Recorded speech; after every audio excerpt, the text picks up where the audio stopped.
For centuries, we've looked at the stars and asked the same desperate question. Is anyone else out there?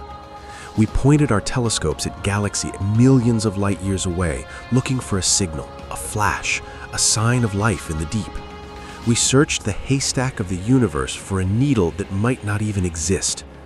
But in 2016, we realized we might have been looking over the fence when the neighbor was already standing in our driveway. Just 4.2 light years away, literally the closest star system to our own, there is a planet, a rocky world, an Earth-sized sibling. It's called Proxima Centauri b, and on paper, it's a dream. It's in the Goldilocks zone. It's got the right temperature for liquid water. It's practically our cosmic next-door neighbor. But next door in space is still 25 trillion miles away. If you hopped in a modern rocket today, you'd get there in about 75,000 years. So don't pack your bags just yet. You'd be a very dusty fossil by the time you saw the sunrise. But the mystery isn't how we get there. The mystery is, what is waiting for us? Is Proxima b a second Eden, or is it a radiation-charred wasteland that mocks our hope for company?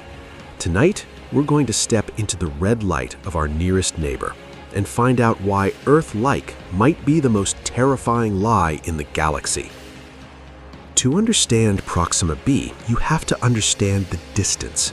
4.2 light years sounds small, it's a single digit, but the scale of space is designed to make you feel like an ant in a cathedral. If the sun were a grapefruit in New York City, Proxima Centauri would be another grapefruit in Los Angeles. Everything in between is nothing. Just cold, empty, terrifying silence. Light, the fastest thing in the universe, takes 4 years to make the trip.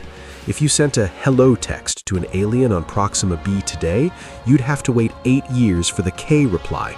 It's the ultimate long-distance relationship. Because the star is so small and cool, its habitable zone, the area where water doesn't freeze or boil away, is incredibly close. Proxima b orbits its star every 11 days. Think about that. On Proxima b, you get a birthday every week and a half. You'd be 100 years old before you finished second grade. It sits right in the sweet spot. It could have oceans, it could have an atmosphere, it could have forests that grow under a permanent red sky. But there's a catch. There's always a catch when it comes to red dwarfs, and this catch involves a star that has a very, very bad temper. Our sun is a gentleman. It's middle-aged, stable, and generally keeps its outbursts to a minimum. But Proxima is a red dwarf, and red dwarfs are the toddlers of the stellar neighborhood. They have temper tantrums that can strip the paint off a planet. Proxima Centauri is a flare star. Every few hours, it emits a blast of X-rays and ultraviolet radiation that is hundreds of times more powerful than anything our sun produces.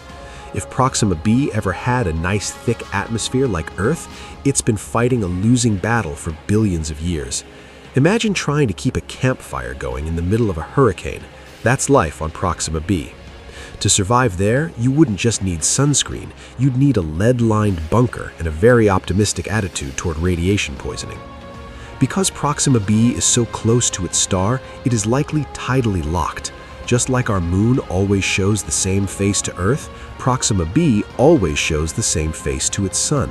It's the ultimate Goldilocks nightmare. One side is too hot, a permanent oven where the rocks probably melt into puddles. The other side is too cold, a silent, frozen graveyard where the air itself might have turned into snow and fallen to the ground. If life exists here, it lives in the Terminator. Not the robot, but the line between fire and ice. It's a thin sliver of maybe, a place of eternal sunset where the wind is so violent it would knock a skyscraper over like a blade of grass. Sounds cozy, right? If the radiation doesn't get you, the 500-mile-per-hour gusts will certainly will. But there is one thing that could save this world: a shield. If Proxima b has a strong magnetic field, much stronger than Earth's, it might be able to deflect the star's tantrums. But here's the problem. We have no idea if it has one. We can't see it, we can't measure it. We're essentially looking at a closed door 25 trillion miles away and trying to guess if the deadbolt is locked. If it has one, if it kept its water, If it survived the flares, then Proxima b isn't just a rock, it's a miracle. It's a second chance for life in a universe that usually tries to kill it. But if is a very big word when you're talking about the neighbor from hell. We're currently in the tease phase of discovery. We know Proxima b is there because its gravity makes its star wobble like a nervous parrot, but we haven't actually seen it. We haven't seen its light. We haven't smelled its air. Our current technology for seeing exoplanets is like trying to see a firefly hovering next to a searchlight from 3 states away. We're guessing the planet's composition based on math and hope. We're basically looking at the shadow of a shadow and trying to decide if it's wearing a hat. In the next decade, the ELT will give us our first real look. We'll be looking for the red edge, the specific way light reflects off plants that have adapted to a red sun. If we find it, it means the neighbor isn't just home, they've got a garden. But if we find a sterile, airless rock, we have to face the fact that the closest Earth to us is a coffin. We aren't content with just looking, we want to touch. There is already a plan on the table to send a fleet of starships to Proxima b, not giant metal tubes full of humans, but tiny silicone chips with cameras and sails made of light. It would still take 20 years to get there and another 4 years to send the photos back. That's a 24-year loading bar for a single Instagram post. But it would be the first time in human history we saw the surface of another world in another system. It would be the moment the universe finally became local. What would those photos show? Would we see city lights in the dark? Would we see vast purple forests clinging to the rocks? Or would we see a scarred, cratered landscape that looks exactly like the moon? The silence of Proxima b is the loudest thing in the sky. We search for life on Proxima b because we are terrified of being the only ones. We want a neighbor because the alternative, an infinite empty void, is too much for our small minds to handle. Proxima b is a mirror. If it's dead, it tells us how lucky we are to be alive on this fragile blue marble.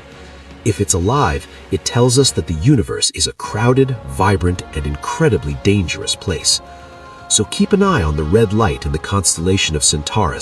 Just don't expect a welcome mat, because if something is living 25 trillion miles away, they've probably seen what we've done with this planet, and they've probably locked their doors.